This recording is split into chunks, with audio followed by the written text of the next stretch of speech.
예, 네. 스마트 브레인 큐 아침에 맑은 정신을 네. 위해서는 스마트 브레인 큐가 필요합니다. 아, 저걸로 버텨요. 아, 저는 굉장히 브레인이 스마트하니까 안 먹어도 되는 거 아닙니까? 먹어야 미리 스마트 먹어둬. 먹어야 스마트 미리 브레인. 먹어둬. 아, 망가지기 전에 예방 차원에서.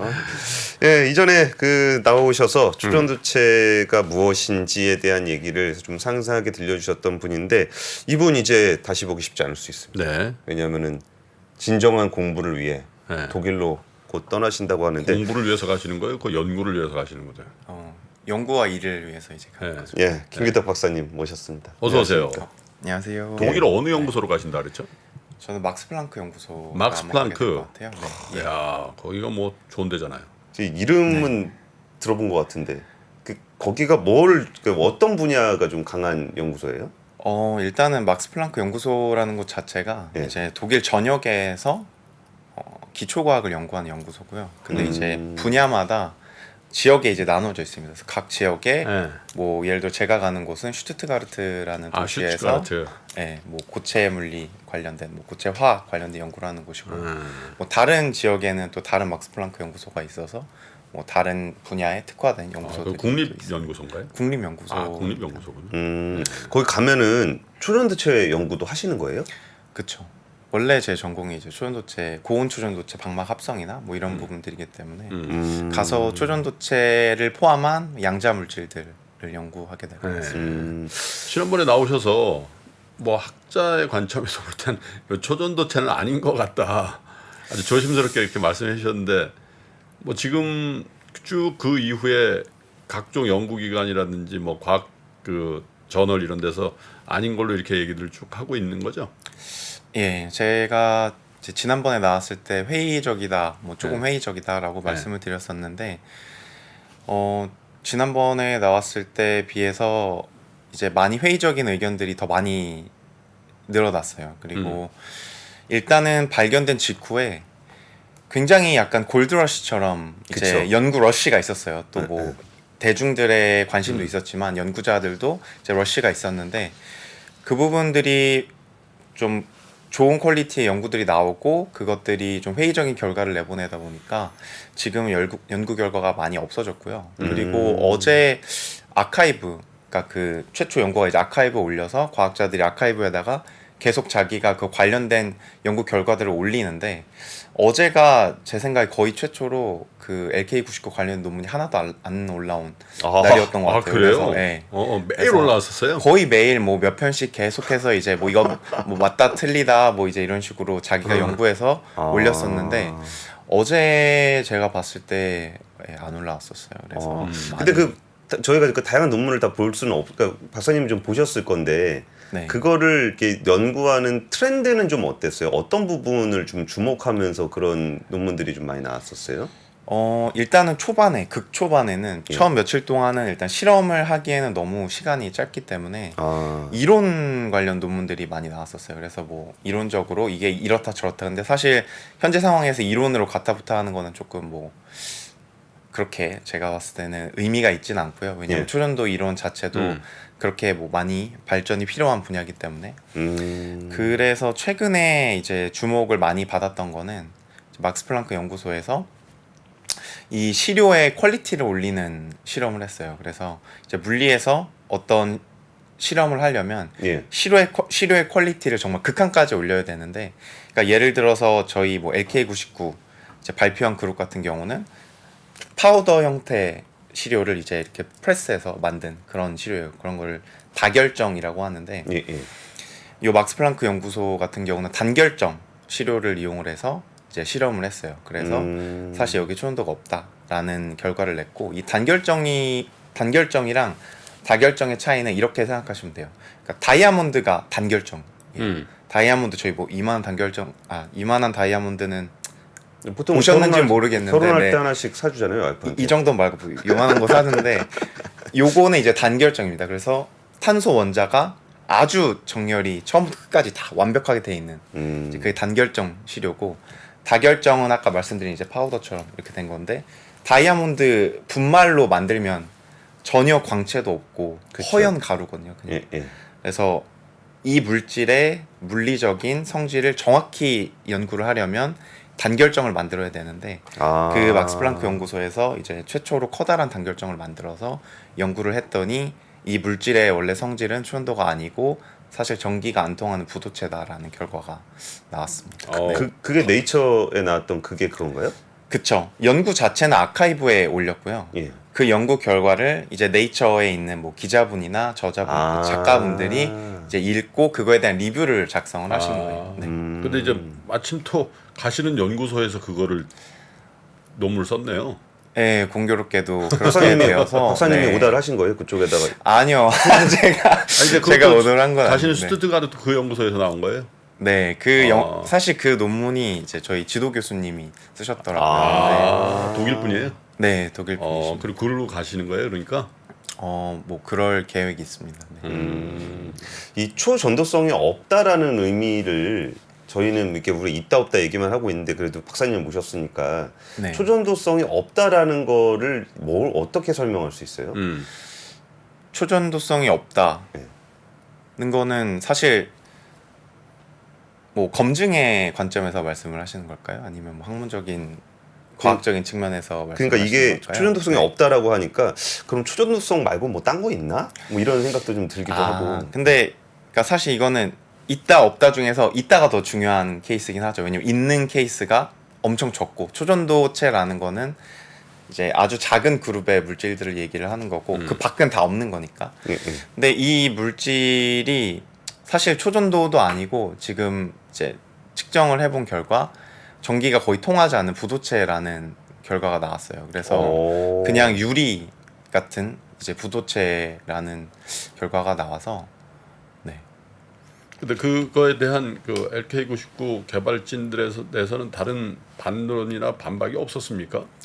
막스 플랑크 연구소의 그 연구 결과에 대해서? 일단은 이제 아마 요 이슈를 잘 팔로우업을 하고 계실 텐데 LK99 연구진 분들은 처음부터 지금까지 사실은 무대응 전략을 하고 계신 것 같아요. 그래서 사실은 뭐 언론이나 뭐 연구진 쪽이나에서도 이제 많은 요청이나 아무래도 뭐 인터뷰 요청도 갔겠죠. 저희도 했어요. 그렇죠. 근데 아마 무대응으로 거의 일관을 하고 연구에 대해서는 사실 그냥 단순하게 생각해서 여기 프로님들이 상온초전도체 뭐 당장 올해 노벨상 받을 수 있는 그런 발견을 했어요. 그러면 무대응으로 일관을 하시진 않을 거잖아요.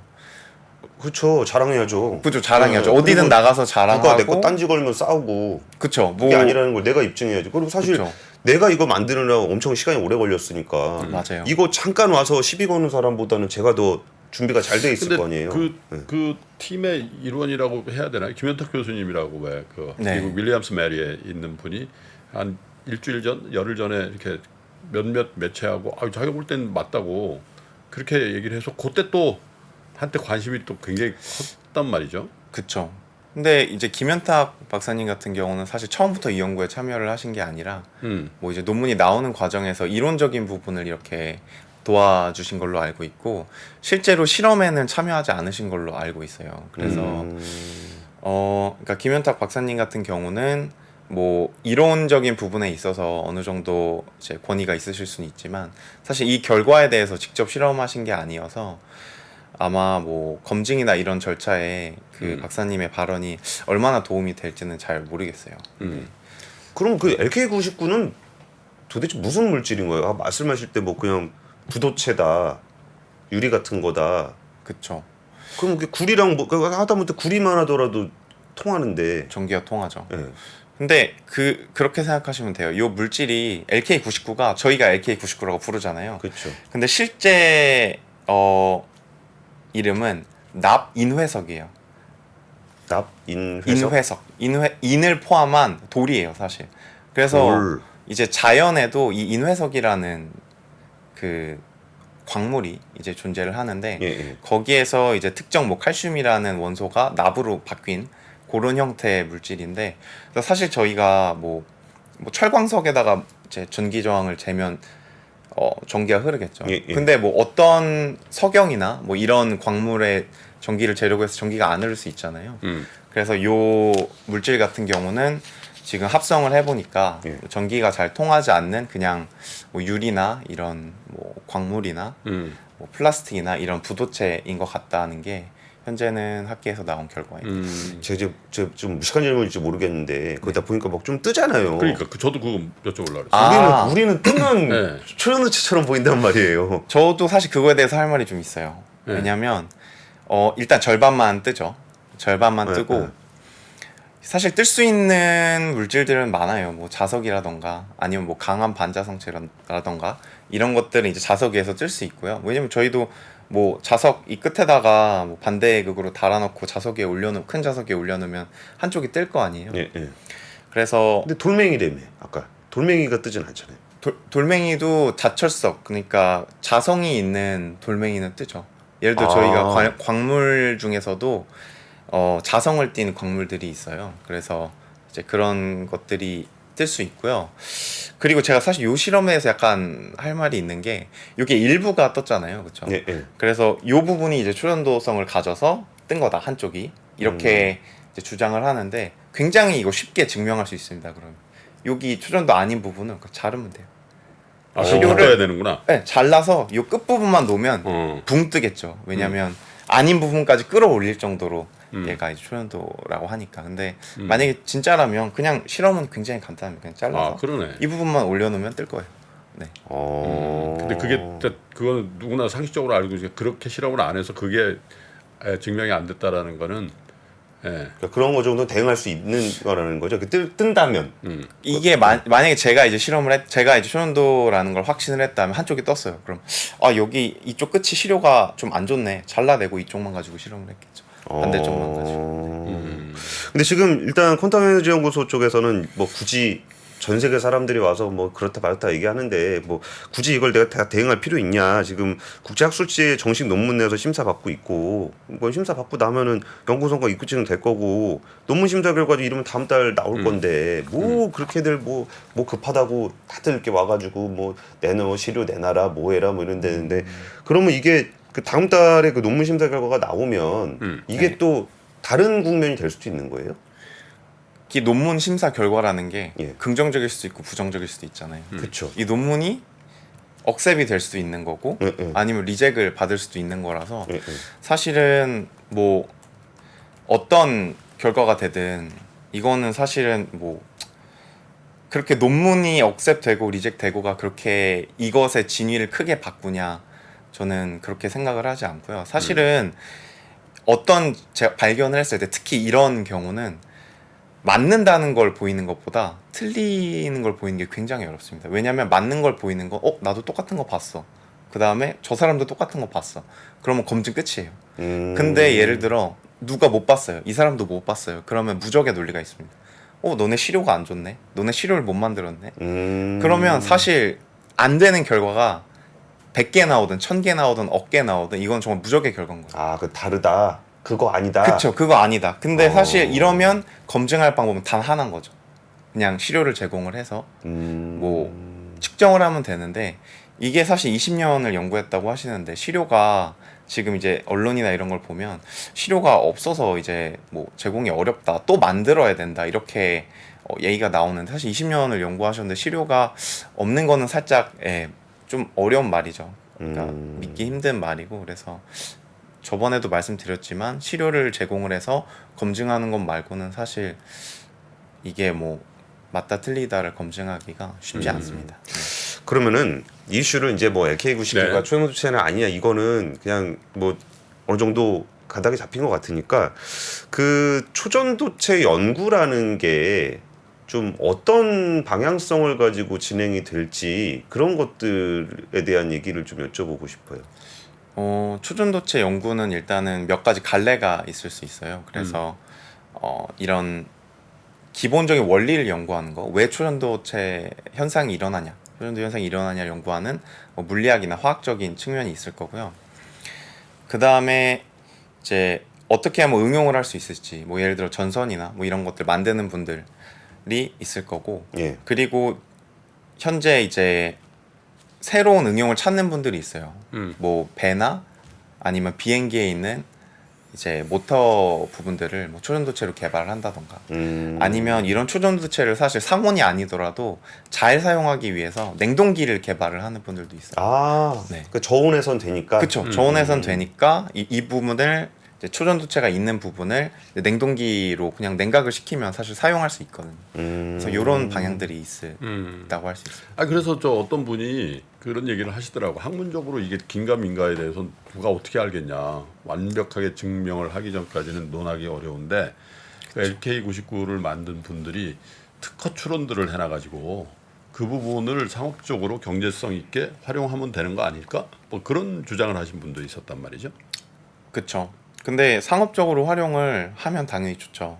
근데 일단은 초전도가 맞아야 이걸 저희가 사용을 할 수 있잖아요. 그러니까 특허를 낸다는 거는 사실 뭐 특허를 내보신 분은 알겠지만 일단은 검증이 필요한 부분은 또 아니거든요. 그래서 특허, 그쵸, 추론은 실제로 특허를 읽어보시면 굉장히 뭐 여러 특허들을 읽어보면 이게 검증이 됐다기보다는 뭐 최대한 많은 영역들을 이제 포함시키기 위해서 일부러 막 어렵게 써놓기도 하고 뭐 실제는 안 되는 건데 이제 되는 것처럼 써놓는 특허들도 꽤 있거든요. 그래서 사실은 현재 이거를 응용을 하는 게 가장 중요할 거고요.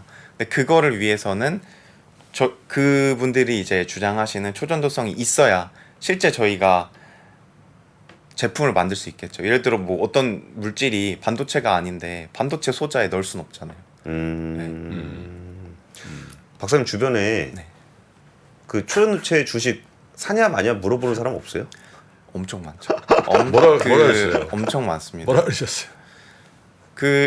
저는 일단은 사지 말라고 얘기를 하기는 했고요. 왜냐면 뭐 요런 상온 초전도체 이슈 같은 게 사실은 뭐 좀 저 같은 경우는 원래 조금 회의적이기도 했고 그리고 이게 사실 바로 응용이 되는 게 아니기 때문에 또 이제 뭐 여러 다른 뭐 테마주 아까도 이제 보여주셨지만 그런 것들이 뭐 상온 초전도체 직접적으로 연결된 게 아니기 때문에 저는 약간 이제 뭐 추천을 하진 않았습니다. 만약의 경우에 그게 네. 초전도체성을 갖고 있는 새로운 물질을 발견했다 하더라도 학자로서는 그 회사들하고 무슨 관계인데 이런 생각을 하신다는 거죠? 그쵸. 근데 그 초전도체 활용해가지고 우리가 그 상업적으로 활용하고 있는 분야들도 꽤 많이 있나요? 초전도체를 활용하고 있는 분야들은 사실은 이제 저번에도 말씀드렸듯이 MRI나 이런 부분들처럼 굉장히 비싼 장비에 많이 들어갑니다. 왜냐하면 냉동기라던가 냉매를 사용해서 초전도체를 이제 냉각을 시켜야 되는데 그 부분들이 조금 비싼 면이 있고요. 사실 산업계에서는 아직까지는 많이는 사용되고 있지는 않아요. 근데 뭐 초전도체 전선이다 뭐 이런 건 그거는 초전도체는 아닌 거죠. 초전도체 전선은 실제로 있고 사용도 됩니다.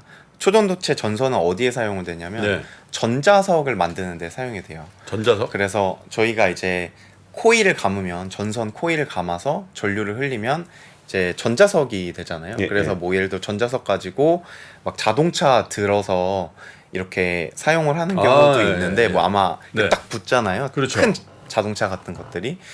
근데 이제 초전도 그래서 이렇게 전기를 코일 형태로 감아서 흘리면 자석처럼 사용을 할 수가 있는데 초전도 자석 같은 경우는 훨씬 더 많은 전류를 흘릴 수가 있어요. 그래서 강한 자기장을 보통 만들 수 있거든요.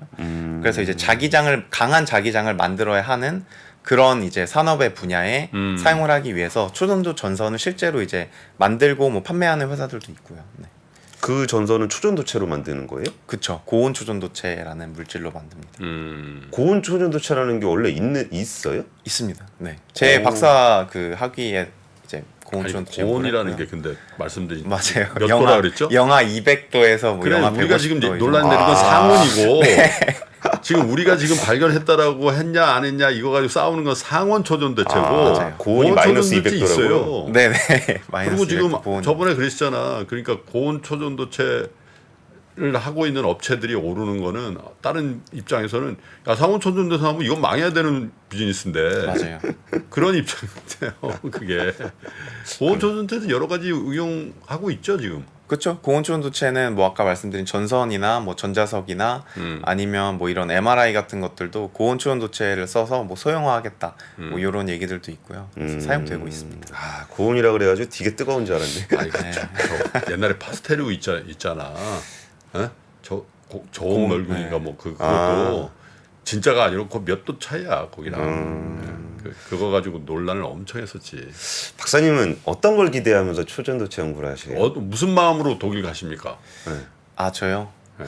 저는 사실 뭐 초전도체만 바라보고 가는 건 아니고요. 저는 이제 양자 물질이라 그래서 어떤 이제 새로운 성질을 갖는 물질들을 연구하는 게 제 연구 주제예요. 그래가지고 새로운 성질을 갖는 물질. 네. 그래서 사실 이 초전도체라는 것도 저희가 상상할 수 없었거든요. 발견하기 전에는 뭐 1910년대에 발견되긴 했지만 상상할 수 없는 성질이었잖아요. 그래서 저희가 어떤 물리적인 연구를 하다 보면 상상할 수 없었던 성질을 갖는 물질이 나올 수도 있고요. 또 이런 성질들이 왜 나오는지 이제 원리를 연구하는 게 제 연구 방향입니다. 근데 이건 뭐 사실 학문적인 질문은 아닌데 그 이제 여기저기서 많이 출연 요청 받으셨죠? 초전도체 관련해서. 네. 네. 그럼 어떤 생각이 드셨어요? 갑자기 야 이게 뭐냐? 나 평생 안 쳤던 분들이 그러면서 주가가 막 요동을 치고 그런 걸 보시면서 과학자 입장에서 어떤 생각이 드셨어요? 저는 일단은 뭐 이 초전도체라는 분야나 물리학이나 이런 것들이 주목을 받는다는 거는 사실은 좋은 거거든요. 왜냐하면 사람들이 관심을 갖고 또 이 분야가 응용이 될 수 있어야 그렇죠. 사실은 뭐 기초과학에 뭐 투자도 될 수 있고 사람들도 몰리고 이런 건데 이번 사태를 보면서 약간 너무 뜨겁다라는 생각이 들기는 했어요. 왜냐하면 과학이라는 분야가 사실은 검증이 이제 굉장히 중요한 분야고 뭐 사실 그렇잖아요. 그러니까 반증 가능성이 있어야 과학이다라고 옛날에 칼 포퍼라는 그렇죠. 철학가 그랬잖아요. 그래서 사실 과학적 이론이나 사실이라는 거는 반증을 오랜 시간 동안 버티고 견뎌서 과학적 사실이 되는 건데 이제 어떻게 보면 시간이 필요한 거죠. 그래서 반증을 이겨내. 근데 이게 이런 과정을 거치기 전에 대중에 풀리다 보니까 빠르게 검증돼야 되고 또 빠르게 뭔가 사실이 돼야 되고 이런 것들이 아무래도 이제 사회적 압박으로 들어와서 이게 이제 건전한 과학은 이렇게 뭔가 가속화 되기가 사실 쉽지 않은 건데 조금 이제 지금 너무 뜨거웠다. 왜냐하면 좀 냉철해야 되잖아요. 과학자라는 게 그리고 또 과학이라는 게 좀 너무 뜨겁지 않았나 그런 생각이 저는 좀 들었습니다. 주가가 막 요동치는 걸 볼 때 네, 좀 왜냐하면 뭐 우리 자꾸 요동치니까 여쭤보는 건데 혹시 맥신도 아세요?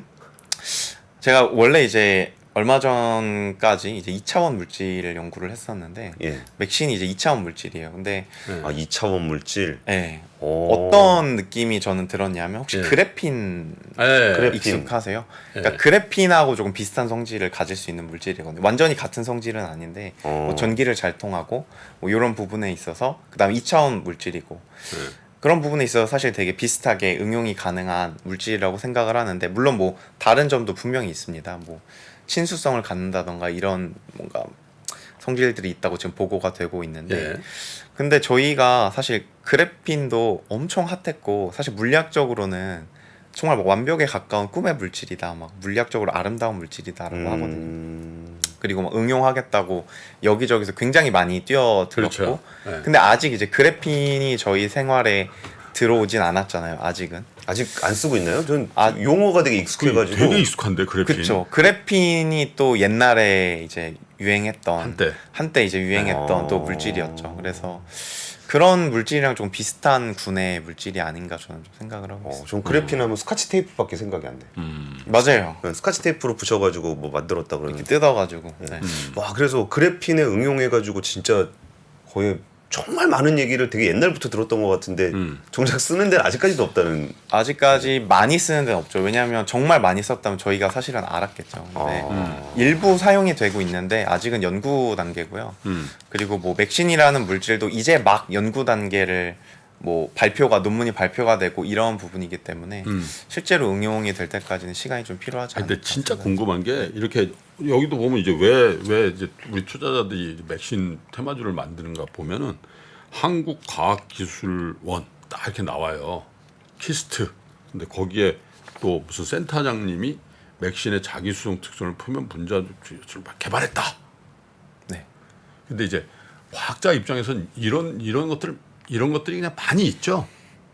그쵸. 그러니까 네. 제가 사실 맥신을 뭐 전공을 한 건 아니잖아요. 이 네. 부분을. 근데 사실은 저희가 이제 모든 과학적 발견은 어떻게든 기술적으로 또 산업적으로 도움이 되기 위해서 노력을 하는 부분이 있기 때문에 어떻게든 좀 좋게 얘기하는 면이 있어. 사실 뭐 제가 어떤 걸 발견해서 발표했는데 나쁘다고 얘기하진 않죠. 어떻게든 이제 좋은 점을 찾아서 미래에 사용이 될 수 있을 거다 이렇게 이제 보통 말을 하긴 하죠. 가능성을. 그쵸. 가능성을 그걸 얘기를 위해서 하는 난 거죠. 계속 연구한다. 그럼요. 그분들은 그렇게 꼭 연구를 해야 되는 거고 그렇게 연구를 하는 부분에 있어서 지원도 뭐 응원도 당연히 필요한 거고요. 네. 그래요.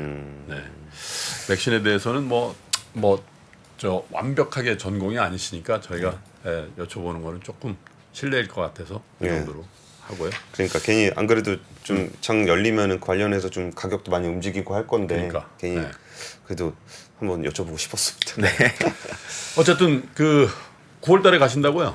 예. 네. 가서 좋은 연구 해주시고 또 좋은 물질 많이 개발하셔가지고 한국으로 갖고 오세요.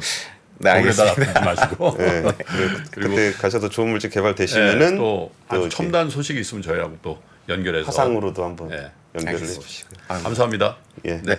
감사합니다. 네. 외환위기 오는 거 아니에요? 금융위기 오는 거 아니에요? 이런 질문들을 좀 굉장히 많이 받았었습니다. 탐욕이 되게 강했을 때 위험자산으로서의 극단적인 쏠림이 나타나고 공포감이 극에 달했을 때 안전자산으로서의 극단적인 쏠림이 나타나거든요. 과거의 일이 미래에 똑같이 일어난다 이건 아니지만 그때 당시에 위기 상황에서는 어떤 공통점들이 있었는지를 보면서 우리가 대비를 하는 방법도 고민해 볼 수 있고요. 과거를 제대로 이해하는 순간 위기의 실체가 드러납니다. 오건영의 현실 경제 이야기를 서점에서 만나보세요.